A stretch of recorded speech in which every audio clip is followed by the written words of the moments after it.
Muy buenas tardes a todos ustedes, espero que se encuentren muy bien. Esta es mi actualización de la situación del frente en la guerra de Ucrania del día 3 de diciembre de 2023. Y el día de hoy hay mucho que comentar porque además no pude realizar mi reporte del día de ayer, pero vamos a comentar lo que está ocurriendo en distintas zonas del frente, tanto en Bakhmut como en la zona de Terni, en Avdiivka. También vamos a hablar sobre lo que está ocurriendo en el pueblo de Krinky, al sur de Ucrania, y por último vamos a comentar lo que está ocurriendo en la zona de Marinka. Terminando todo eso, vamos a comentar ciertas noticias que tienen que ver con la guerra, pero no con la línea de contacto directamente. Y vamos a primero empezar con lo que está ocurriendo en la zona de Terni, porque a lo largo de los últimos días Rusia ha logrado unos avances bastante interesantes en esta dirección. Y hemos visto que específicamente han capturado varias posiciones ucranianas a lo largo de un ataque que se ha sostenido bastante durante los últimos días.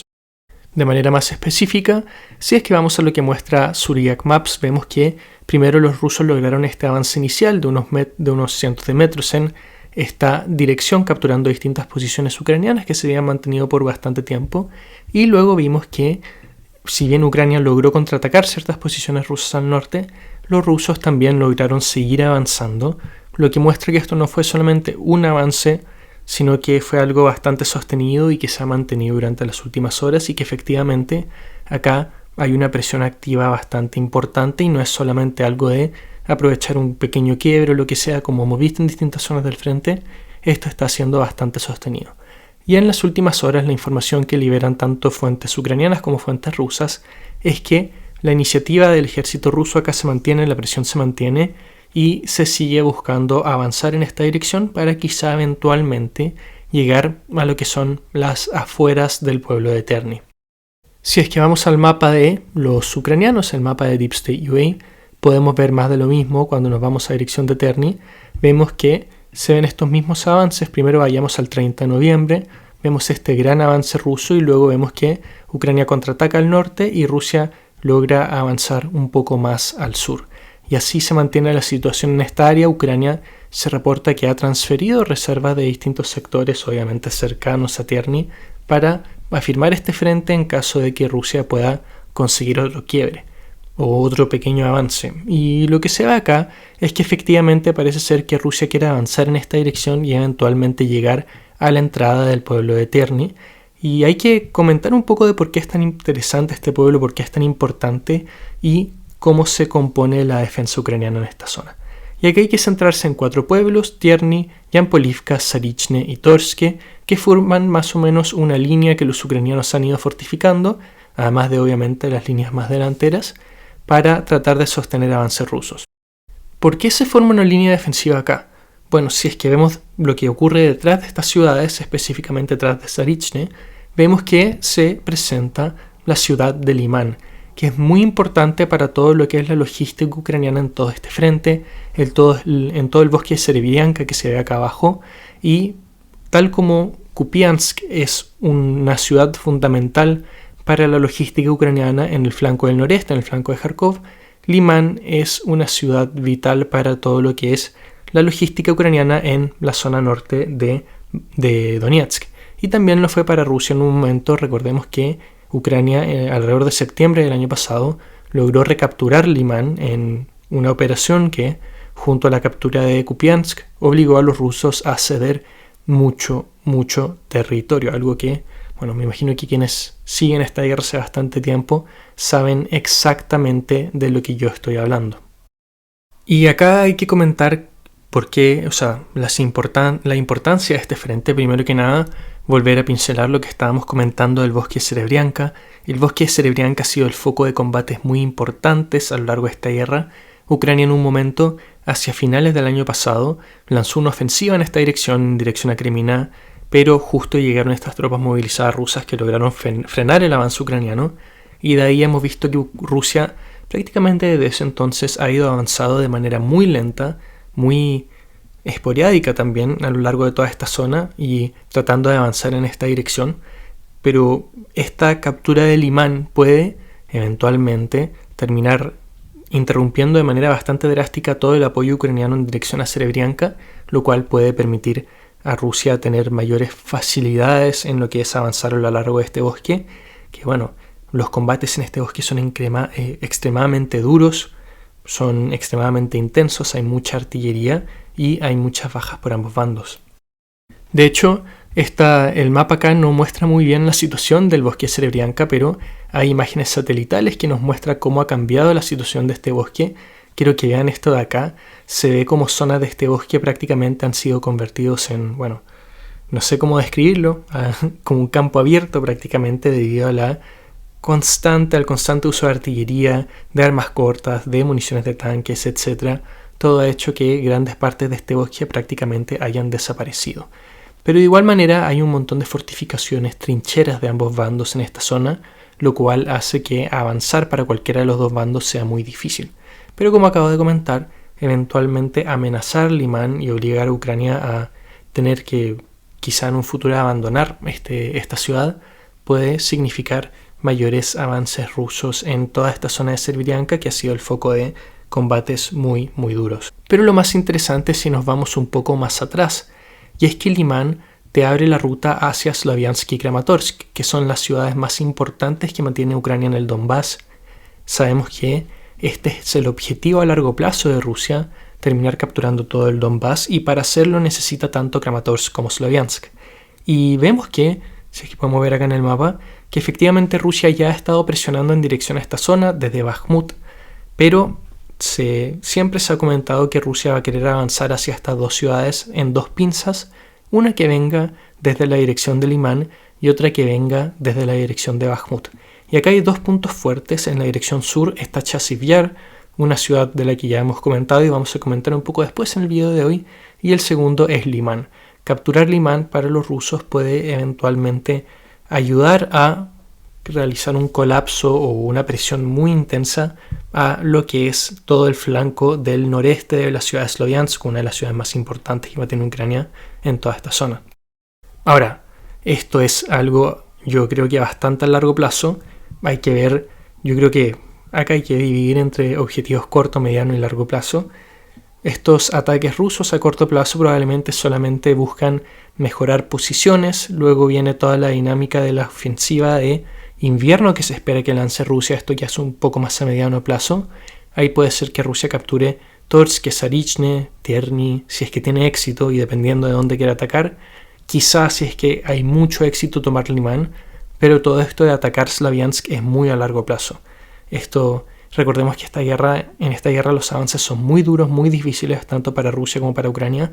Así que esto, lo repito, es muy a largo plazo, pero esas parecen ser las intenciones rusas.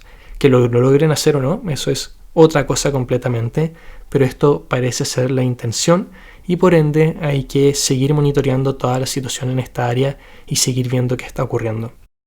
Acabo de comentar esto de la ofensiva rusa que se espera para invierno, y para quienes no saben, tanto fuentes rusas como ucranianas apuntan que Rusia va a lanzar una ofensiva en invierno. Ya depende mucho de las condiciones climáticas, cuando el terreno esté más sólido. Algunos dicen que va a ser pronto, otros dicen que va a ser más en enero o febrero.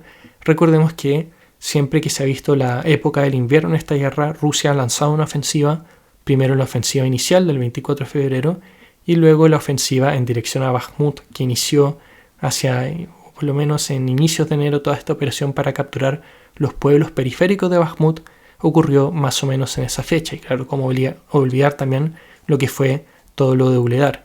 Y a eso también se le suma el hecho de que Rusia para el próximo año, para 2024, va a aumentar mucho su gasto en defensa y también que están reclutando un montón de tropas. Se estima que para finales de noviembre Rusia ha reclutado 450.000 tropas con contratos voluntarios y se espera que esa cifra llegue a los 500.000 para fin de este mes. O sea, vemos una cantidad de tropas tremendas que están entrando al frente de manera relativamente lenta, porque muchas de estas tienen que ser entrenadas, pero es algo que, por lo menos en mi opinión, todo apunta a aquello, a que va a haber una ofensiva, a que Rusia va a consolidar una superioridad numérica, porque tanto fuentes rusas como ucranianas hablan de una superioridad numérica rusa en el frente, y eso hay que ver cómo le sacan provecho, si es que deciden lanzar una ofensiva en un solo sector, por ejemplo Kupiansk, o por ejemplo solamente Limán, por ejemplo solamente Bakhmut, o si es que se busca atacar en distintos puntos, ya sea Kupiansk, Limán, Bakhmut, Avdiivka, Marinka, etcétera, etcétera. Eso todavía está por verse, pero como les digo, tanto fuentes rusas como ucranianas están bastante de acuerdo que una ofensiva importante por parte de Rusia se viene. ¿Qué forma va a tomar? ¿Qué tan intensa va a ser? ¿Cómo van a ser las operaciones? Eso es difícil de predecir, pero hay que estar atentos y simplemente hay que esperar a ver cómo se termina desarrollando todo aquello. Bajando un poquito más, me gustaría ir a la zona de Bakhmut y específicamente al norte de Bakhmut, porque lo que se ha reportado en las últimas horas es que tras un nuevo avance en esta zona norte, lo que se ha visto es que Rusia está ya en las afueras de Bogdanivka, sin entrar al pueblo todavía, pero este pueblo están bastante cerca del pueblo. Y vemos cómo prácticamente todos los avances de la ofensiva ucraniana al norte de Bakhmut han sido anulados. Prácticamente todos han sido ya recapturados a estas distancias por el ejército ruso. En la zona sur la cosa es un poco más favorable para Ucrania, debido a que todavía mantienen Klishivka, pero esas posiciones todavía se mantienen un poco débiles y están en cierto nivel de riesgo. Rusia ha pasado a la iniciativa tanto en la zona norte, en la zona centro y en la zona sur de la dirección de Bakhmut. No son ataques muy intensos, son más que nada ataques posicionales y locales. No es por nada una ofensiva, ni una contraofensiva, ni nada de eso, por lo menos no todavía. Contraofensiva no puede ser, pero no es una ofensiva. Pero vemos eso, que Ucrania ha perdido mucho territorio en esta área, y no solamente ha perdido todo lo que capturó en la zona norte, sino que también incluso perdió el pueblo de Kramove, que como bien sabemos Rusia nunca antes se había ocupado, pero ahora sí está ocupando. ¿Y cuál es el peligro acá para Ucrania? Bueno, como lo comenté anteriormente, hay una ciudad muy importante acá que es Chasiv-Yar, una ciudad muy fortificada que además se encuentra en una zona bastante alta, por lo cual tiene una posición bastante favorable para defender, pero vemos que los rusos están amenazando esta dirección hace bastante tiempo. Si es que vemos lo que puede ocurrir acá, eventualmente avanzar en el norte, capturar Bogdanivka o entrar en Kalinina, ya te ponen una distancia bastante cercana a Chasiv-Yar. De hecho, incluso ya ciertos sistemas pueden atacar esta ciudad en sí. Y también hay que mantenerse atentos a lo que puede ocurrir desde Kramove, porque si es que pueden ver acá en el mapa, Kramove, esta carretera que pasa por Kramove, que fue tan importante a lo largo de la ofensiva rusa contra Bakhmut, bueno, te da directamente hacia Chasiv-Yar. Y son todos factores que hay que tener en cuenta. No, un poco más de lo mismo. No creo que esté en los planes del corto plazo para los rusos tomar Chasiv-Yar, ya que sería una operación bastante costosa, bastante difícil. Pero sí vemos que cada vez están mejorando más sus posiciones en esta dirección, debilitando fortificaciones ucranianas, capturando otras, lo cual abre las puertas para que la posición ucraniana acá esté en una situación bastante delicada. De hecho, esto mismo lo dijo el presidente Volodymyr Zelensky. Comentó lo que ya venimos diciendo hace tiempo, que Ucrania prácticamente ya cedió toda iniciativa a Rusia, además de quizá lo que ocurre en Krinky. Ya Rusia está tiene más o menos, por decirlo, la pelota. Ellos son los que van a jugar ahora y a Ucrania le toca defender. No, se mantienen todas las dinámicas que hemos comentado anteriormente. Los avances son muy duros en esta guerra, tanto por las extensas fortificaciones como por la artillería y el uso de drones. Eso se mantiene. Van a ser avances duros, pero ahora le toca a Rusia avanzar después de que Ucrania ya tuvo su ofensiva, algo que vamos a comentar un poco después. Y lo que está pidiendo Zelensky al alto mando, y lo dijo en declaraciones, fue fortificar todas estas zonas del frente. Porque si es que uno depende solamente de un par de fortificaciones y estas son debilitadas o capturadas, bueno, eso te deja en una situación bastante incómoda. Entonces, de cara a lo que puede ser la ofensiva rusa de invierno, Zelensky está pidiendo al alto mando fortificar de manera muy densa y muy frecuente todas estas distancias desde Bogdanivka a Chasiv-Yar, para así poder hacer lo posible para detener los avances rusos, o por lo menos para que sean lo más costosos posibles. Y esa es probablemente la dinámica que vamos a ver: Ucrania fortificando posiciones, Rusia presionando, avanzando en algunos puntos, siendo rechazados en otros. Eso es probablemente lo que se va a ver en los próximos meses, en preparación a lo que pueda ser una posible ofensiva en invierno. Ahora me gustaría hablar de la zona de Avdiivka, y quiero iniciar con lo que está ocurriendo en el sur, para pasar a hablar de lo que es lo más importante que está ocurriendo en Avdiivka en el último tiempo, que es lo del norte. Y efectivamente se ha confirmado una información que comentaron ciertas fuentes rusas como Rivar, que es que los rusos han avanzado un poco más en dirección hacia Vernie. Están prácticamente en las afueras de este pueblo sin entrar en él todavía, pero Eso más o menos confirma lo que había comentado, que había expuesto Rybar en una de esas publicaciones de que los rusos habían avanzado en esta dirección.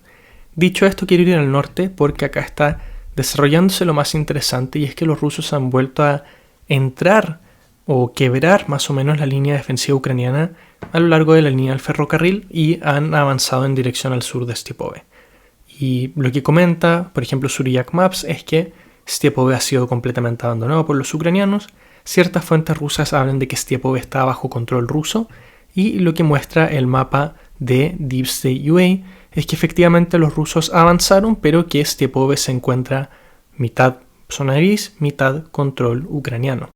Personalmente me voy más por la versión de Suryak Maps. Debido a las posiciones rusas, es poco probable que Ucrania mantenga posiciones dentro de Stepove, y también es poco probable que Rusia haya capturado el pueblo en sí, porque, bueno, por lo menos cuando uno ve cómo funcionan las capturas de pueblo en esta guerra, como ha sido siempre, muchas veces hay periodos de tiempo donde estos se mantienen en la zona gris, y creo que este es el caso.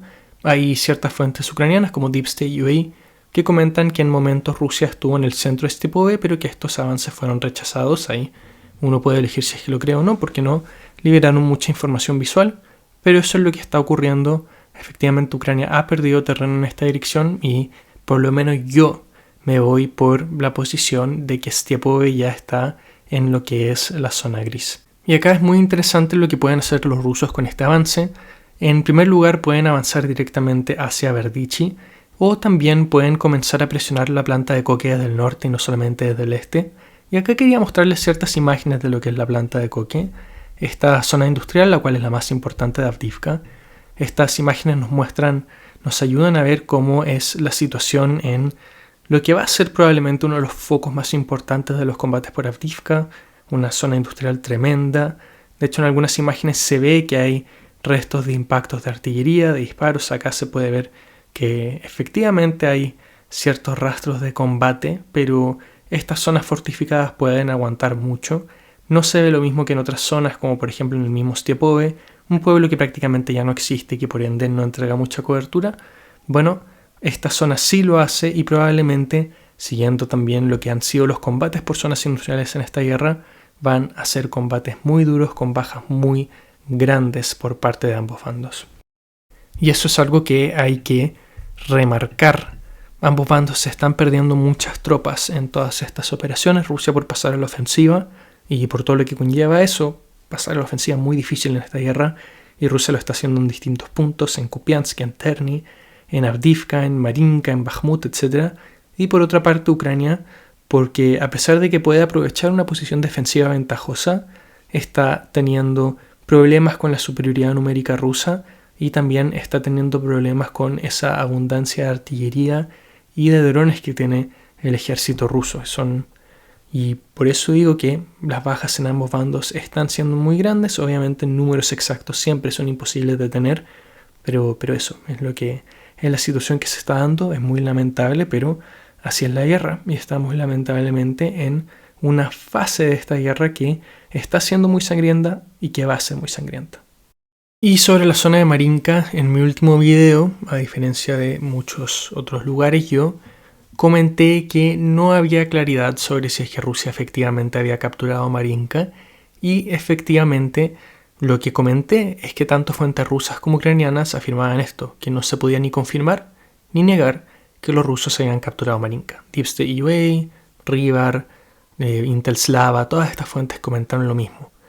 Hubo ciertas fuentes que en un inicio comentaron que Rusia había capturado Marinka, pero luego se echaron para atrás. Eso, lo que yo comenté en mi video, es que prefería esperar. Obviamente hubiera generado mucho más clics haber dicho sí, capturaron Marinka, pero no era lo que quería hacer, porque siempre prefiero quedarme más de un poco más del lado de la prudencia, esperar qué es lo que termina ocurriendo. Y efectivamente parece haber sido la decisión correcta, porque la información que se tiene hoy por hoy es que Rusia no ha capturado Marinka. Ya con 2 días de más información, lo que se puede concluir es que efectivamente se confirma un poco lo que comenté en este mismo video, el video de hace 2 días, que es que Rusia capturó toda la zona sur de Avdiivka, pero esta zona norte, en la cual está separada por un estanque, todavía se mantiene bajo control ucraniano. Eso se estima que las fuerzas ucranianas lograron mantener sus posiciones acá, y también era algo un poco esperado porque Rusia había estado presionando en la zona sur de este estanque, pero nunca en la zona norte, por lo menos no hace mucho tiempo. Entonces, eso lo que se está viendo ahora es que Ucrania todavía mantiene estas posiciones y por ende Rusia todavía no captura Marinka. Y claro, sé lo que probablemente van a decir que importa, que probablemente va a caer igual pronto. Y la verdad es que sí importa ser preciso con la información, primero que nada. Y segundo, no sabemos si es que eventualmente esta zona norte va a caer pronto o no. Como les acabo de comentar, hace tiempo que Rusia no presionaba en esta dirección y también hay que considerar otro factor, que es que quizá no lo quieran hacer. Ya van 2 días sin ataques en esta dirección, aparte de los de mucho tiempo antes, y hay que ver cuáles son los planes rusos. Puede ser que pase mucho tiempo hasta que decidan tomar esta zona, puede ser que ocurra mañana. La verdad es que es difícil de saberlo, pero de momento todavía no ocurre y por ende es muy importante ser preciso con esta información. De igual manera, el expulsar completamente a los ucranianos de la zona sur es muy importante porque ahora Ucrania no puede contraatacar. Como pueden ver acá, es un camino largo desde las posiciones ucranianas en Georgiivka hasta estas posiciones en la zona sur, y también desde la zona norte no se puede atacar e incluso desde estas mismas posiciones se puede ejercer presión con artillería. Son todos factores que complican cualquier tipo de contraataque ucraniano y probablemente vamos a ver que los rusos ya se consolidan en toda esta zona sur de Marinka. Sin embargo, ¿qué pasa con la zona norte? Todavía está por verse. Hay que ver si es que los rusos presionan, hay que ver si es que dejan la situación así y nada más. Es algo que francamente no sabemos, hay que esperar, pero eso es la información más importante y lo más relevante del día de hoy es eso. Se confirma la información de que Rusia todavía no captura Marinka. Esto obviamente puede ocurrir, pero de momento no ha pasado. Entonces eso, quería confirmar un poco lo que había comentado en los videos pasados. Y cerrando el video de hoy, quiero ir a toda la zona del sur de Ucrania, especialmente lo que tiene que ver con Gerson. Porque lo que vemos es que Ucrania ha estado bombardeando constantemente distintas posiciones rusas, en Kajovka, en Alieski, en los campos cosacos, etcétera, etcétera. Probablemente uno de los lugares donde Ucrania más lanza artillería es contra todas las posiciones rusas al otro lado del río Dnipro, y lo hacen desde sus propias posiciones al otro lado del río Dnipro.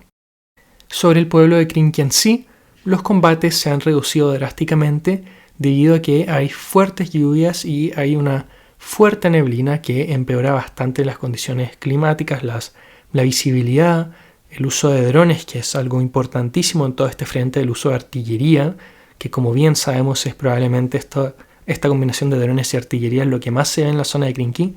Bueno, estos dos factores no pueden trabajar debido a la baja visibilidad y a las condiciones de lluvia. Entonces, eso era comentar lo que ocurre ahí. Hace mucho tiempo que no hay ningún cambio en Krinky. Rusia no logra todavía eliminar los avances ucranianos, no logra expulsarlos de esta zona donde ya se han atrincherado de manera bastante intensa las fuerzas ucranianas, pero al mismo tiempo Ucrania no logra expandir su zona de control a lo largo de Krinky ni tampoco tomar distintas posiciones rusas a lo largo de Gerson. Entonces esta zona del frente se mantiene más o menos estancada. Eso ha sido el video de hoy, muchas gracias por ver, espero que tengan una muy bonita tarde y que nos veamos mañana. Adiós.